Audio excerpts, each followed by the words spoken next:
il est sorti de l'eau, alors hop, après il a des petites pattes repoussées, puis après il devient un singe, après il devient un homme, voilà, il est sur deux pattes, voilà, c'est là que ça commence.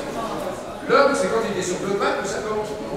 Alors, juste avant de présenter le spectacle, déjà dire qu'on n'est pas du tout d'accord sur le titre. Aucun d'entre nous n'est d'accord sur le titre. On a plein d'idées. Mais chaque fois qu'on a une idée, quelqu'un la trouve pas très bonne. Donc, pour l'instant, il y a différentes idées qui se confrontent. Les dessous de l'histoire. Aujourd'hui, c'est demain. Moi, j'avais envie de l'appeler Tralalaire. Je ne pense pas que ça aille très très bien avec le thème général. Donc voilà, on n'est pas très au point sur le titre. Et c'est bien parce que quand on ne sait pas ce qu'on va mettre comme titre, c'est que je crois profondément on n'est pas complètement sûr de ce qu'on raconte. Ce qui correspond assez bien à l'état d'esprit du travail qu'on mène. C'est le désir insatiable de la richesse et l'indifférence à l'égard de tout le reste qui ont conduit Athènes à sa perte. Monsieur l'étudiant, Socrate, je ne suis pas d'accord. Oui, eh bien, défends ton point de vue. C'est ça, parce que si on... Pour la genèse, si tu veux, bon, déjà, il y a le spectacle sur 1789. Bon, c'était si, voilà, raconter en plus la Révolution française, c'était assez compliqué, parce que c'était 7 ans de Révolution française en 1 heure. Mais ça le faisait, parce qu'il y avait une trace légitimement ordonnée, après la vie de Jaurès, qui aussi est ordonnée, même s'il y a des flashbacks. Et là, je m'attaque à 2400 ans d'histoire, exactement, puisque ça commence 400 ans avant Jésus-Christ avec Socrate. Et du coup, c'est impossible, il y a trop de choses, parce qu'à la fois, ben, oui, comme je voulais effectivement qu'il y ait à la fois l'histoire des mouvements sociaux, l'histoire du peuple, l'histoire des femmes. J'en avais beaucoup trop, et puis à un moment, j'ai reconstruit quelque chose de trop logique. Donc, tous mes derniers textes, quand je commençais à y croire, moi, je les ai ben, évidemment soumis à Manu, à une copine qui est dramaturge, et puis à un ami avec qui je bosse à la FEAR. Donc, ce qu'ils m'ont dit, en gros, tous les trois, c'est Fred, retrouve ton regard d'enfant. Et c'est ça, un peu qui fait la trame, tu veux, c'est un regard d'enfant qui, à la fois, ben, déjà raconte l'histoire d'une autre manière, complètement un peu hallucinée, avec du jeu, à travers du jeu, et puis qui permet justement de foutre un Gandhi qui vient se frotter au Sénat athénien, Spartacus qui rencontre Louise Michel, enfin voilà, on a plein de personnages qui se croisent. Alors la difficulté après, là, le gros boulot pour le metteur en scène, c'est effectivement que les gens arrivent à suivre et à comprendre tout ça. Donc voilà, on travaille là-dessus, mais ça devient un peu fou, je crois. Et j'accuse Socrate du crime de ne pas reconnaître les dieux reconnus par l'État. Ainsi douter leur infâme existence. Il est de plus coupable de corrompre la jeunesse. C'est une épopée en fait, voilà. Une espèce d'épopée un peu folle, quoi. Au final, avec les différentes personnes qu'il a rencontrées, qui l'ont aidé à écrire le texte, qui l'ont fait des retours, des miroirs, etc., il a fini par faire un texte qui se débarrasse de toute forme de logique, de narration simple, linéaire, pour partir dans une logique où les personnages se croisent, s'entrecroisent, où le temps n'a plus aucun sens. C'était impossible d'avoir tous ces personnages qui sont en déchronologie dans un truc déchronologique. Je pense que pour les gens qui ne suivent pas l'histoire, et puis les gamins, ils étaient paumés, quoi.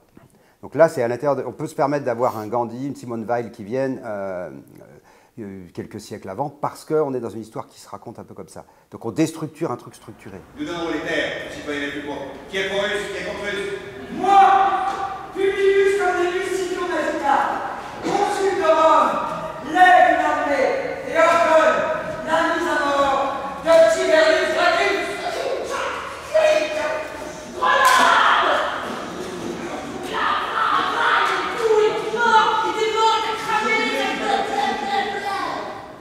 En fait, pour être très honnête, le point de départ, c'est maintenant. C'est-à-dire qu'on commence dans la réalité quotidienne des comédiens. On commence maintenant avec des comédiens qui se demandent où commencer. On va donner un maximum de clés au public sur un temps très court pour que les gens puissent comprendre, et puis on doit redonner ces clés au fur et à mesure du spectacle pour les gens qui passeraient. Donc la première clé, c'est et quand est-ce qu'on commence? Et donc d'entrée de jeu, il y a personne n'est d'accord en soi, mais tout le monde est d'accord de jouer.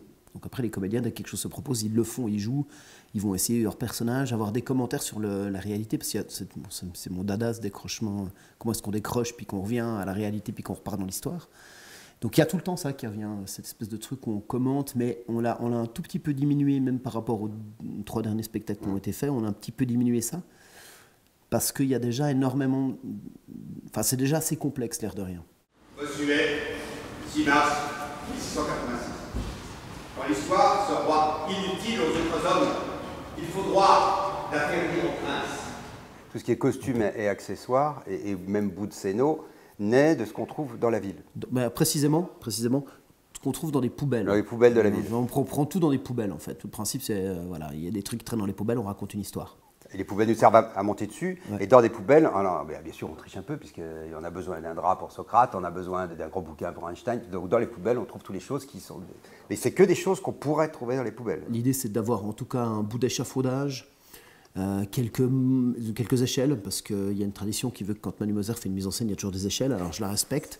Donc il y aura une échelle, ou deux, ou trois, peut-être des espèces de poubelles renversées, des grandes poubelles, des petites poubelles, du bordel, quoi.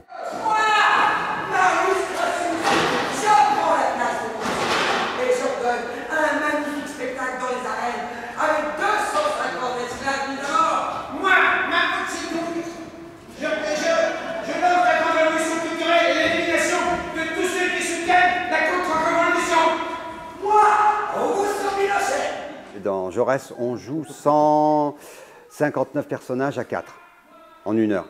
Bah là, il y en a un peu plus. Déjà, les rois, il y en a déjà... Les rois et les dictateurs, rien que ça, il y en a déjà 80 ou 90. Il y a les gens du peuple, etc. Il y a les philosophes. On passe d'un rôle à l'autre, mais ça, c'est une performance. Et ça, c'est ça. Pour ça, j'adore bosser avec Manu. C'est que c'est un excellent directeur d'acteur. Et que pour un comédien, c'est une folie de jouer ça. De passer d'un rôle à l'autre, etc. De se battre à la fois pour être sur un endroit, sur un autre endroit. Pour des comédiens, c'est une folie totale.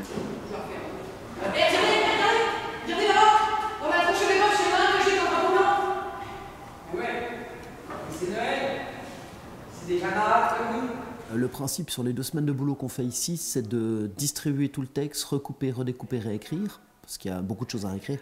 Parce que le principe, c'est que Fred arrive avec un texte, on bosse dessus à 1 ou 2, 3, il y a déjà des gens qui ont bossé dessus, puis après on met ça en scène, puis en scène on retravaille, soit avec les mots des comédiens, soit avec les critiques des comédiens, c'est-à-dire que le texte est travaillé tous les jours par Fred, donc il change jour par jour.